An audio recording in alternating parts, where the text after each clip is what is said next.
Des clés pour vivre avec Nathalie Cardon. La petite voix de Thérèse de l'Enfant Jésus, c'est le titre de cette seconde série consacrée à, je dirais, la spiritualité de Thérèse, je dirais son génie, son charisme, sa doctrine, puisqu'elle est docteure de l'Église. C'est le titre d'un livre paru aux éditions du Carmel il y a quelques mois, qui se présente sous forme de retraite spirituelle. Et je reçois depuis la semaine dernière son auteur, frère Jean-Gabriel Ruergue. Bonjour frère.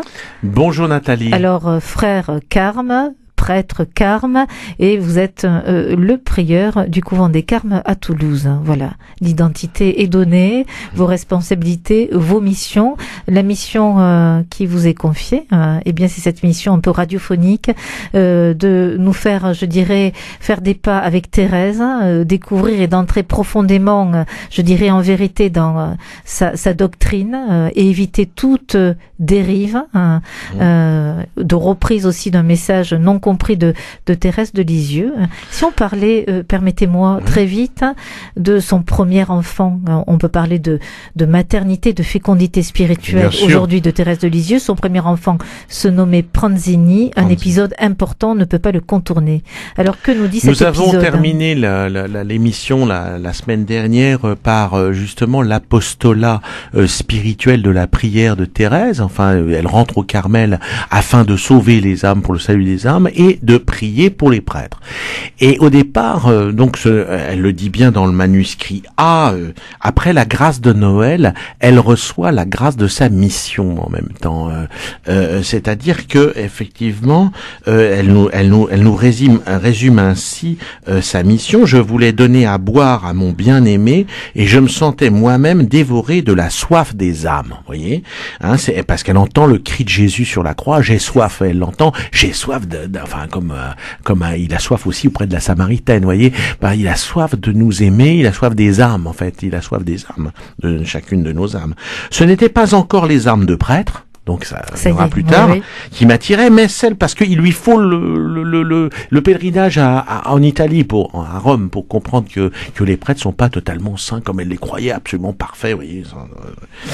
Bon, ce n'était pas encore les âmes de prêtres qui m'attiraient, mais c'était celle des grands pécheurs. Je brûlais du désir de les arracher aux flammes éternelles. Vous voyez, elle croit à la réalité de l'enfer, hein. C'est pas une miséricorde à 3 balles. Excusez-moi, mais permettez-moi, au fond, en un mot, pour Thérèse de Lisieux, tout le monde ne va pas au paradis. On n'ira pas tous au paradis. C'est-à-dire, non, on ira, je veux dire, je ne sache pas que Michel Polnareff soit père de l'Église, hein, ni qu'il soit canonisé. Vous voyez, alors mais malheureusement, il a eu quand même un grand impact, une grande influence dans la spiritualité catholique, chrétienne, hein. On ira tous au paradis parce qu'il n'y a pas de problème. Vous voyez, c'est parce que Dieu est bon et miséricordieux, donc il accueille tout le monde. Or, il tient compte, je le redis encore, il tient compte de notre oui, de notre liberté, de notre consentement. Vous voyez, Saint Bernard disait, consentir, c'est être sauvé. Il faut consentir. Si vous ne consentez pas à ce que la volonté de Dieu prenne la place de la vôtre, eh ben, je suis désolé, le Seigneur, il vous laisse à vous-même. Et laissé à vous-même, vous ne pouvez rien. Hors de moi, vous ne pouvez rien faire, dit Jésus. Vous voyez, non pas que Dieu veuille positivement, attention, parce que ça c'est une caricature de Dieu, que Dieu veuille des âmes en enfer et qu'il les prédestine même, ça a été dit, hein, c'est horrible. Non, il prédestine tout le monde au ciel. Mais attention, il tient compte en même temps, il tient compte de notre liberté. Et c'est ça. Hein.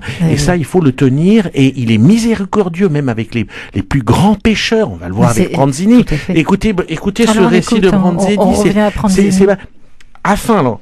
C'est Thérèse qui parle, hein. Afin d'exciter mon zèle, le bon Dieu me montra qu'il avait mes désirs pour agréables. J'entendis parler d'un grand criminel qui venait d'être condamné à mort pour des crimes horribles. Tout portait à croire qu'il mourrait dans l'impénitence. L'impénitence, c'est le refus de recevoir le pardon de Dieu, hein, et donc c'est, si on en croit le magistère, c'est l'enfer, hein, l'âme impénitente.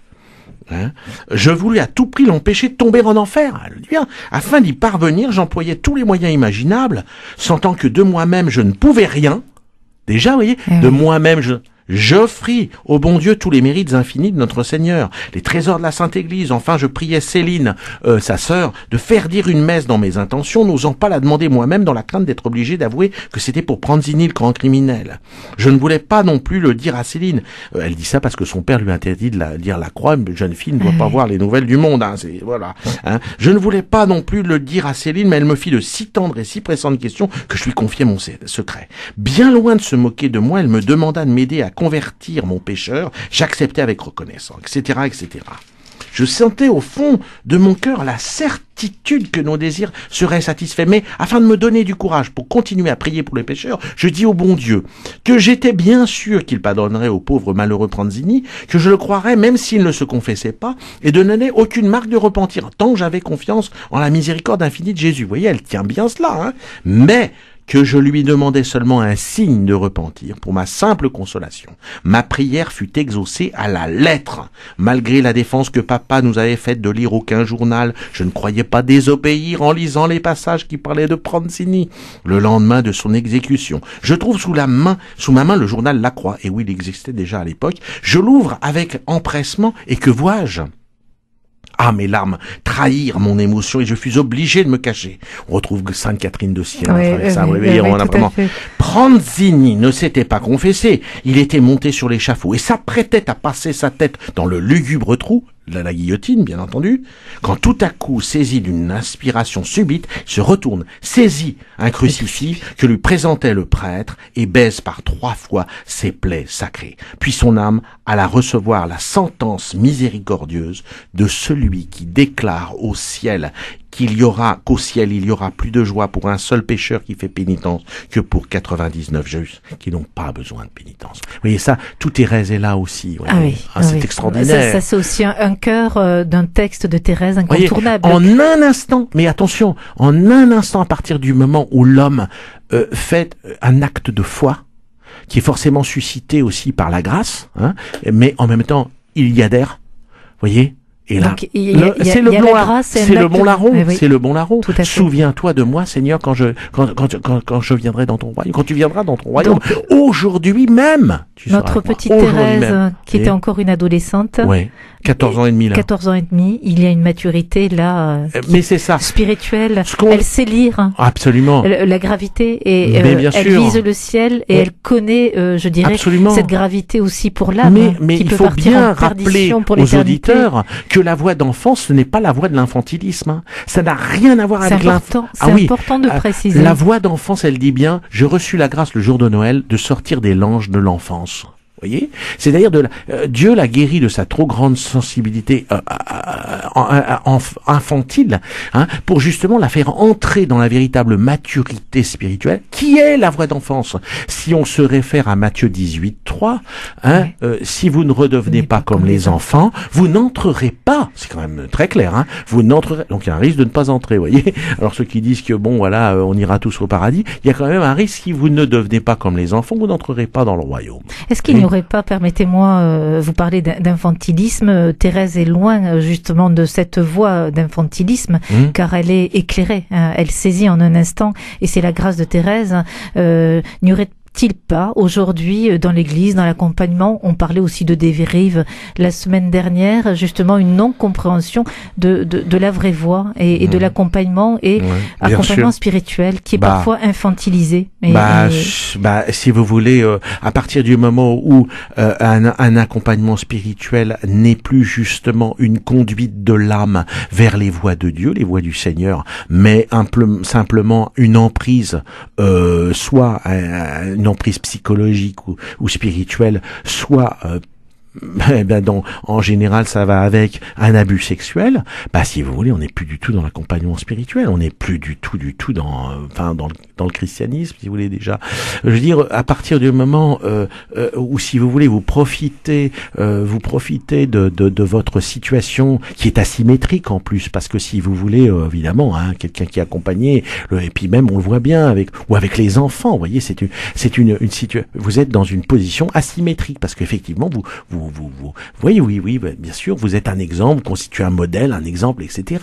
Donc vous êtes beaucoup plus malléable. Et si vous en profitez, c'est terrible, vous voyez. Et ça, c'est des graves dérives qu'il faut encore souligner. Heureusement, l'Église prend heureusement maintenant bien davantage conscience qu'elle n'en avait maintenant, hein, heureusement, mais en même temps, voyez, je pense qu'il faut pas sous couvert de miséricorde justifier les pires choses. Alors ça, c'est une véritable, comment je dirais, c'est une véritable abomination.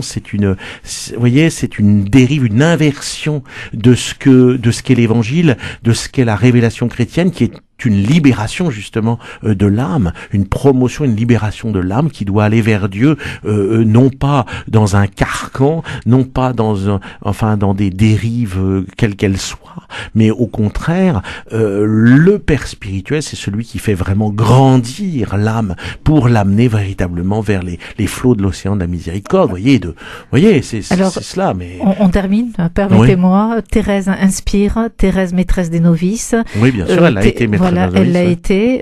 Thérèse, je dirais une accompagnatrice, une femme. Une on femme pourra très parler forte. De cette femme. Mais dans moi, les je crois qu'il prochains y a beaucoup de ressemblances entre la petite et la grande Thérèse. Vous nous le direz un petit peu plus tard, dans un prochain numéro. Merci, frère Jean-Gabriel. Peut-être quand on parlera de la prière. Tout à fait, on va en parler assez vite. À demain. Demain.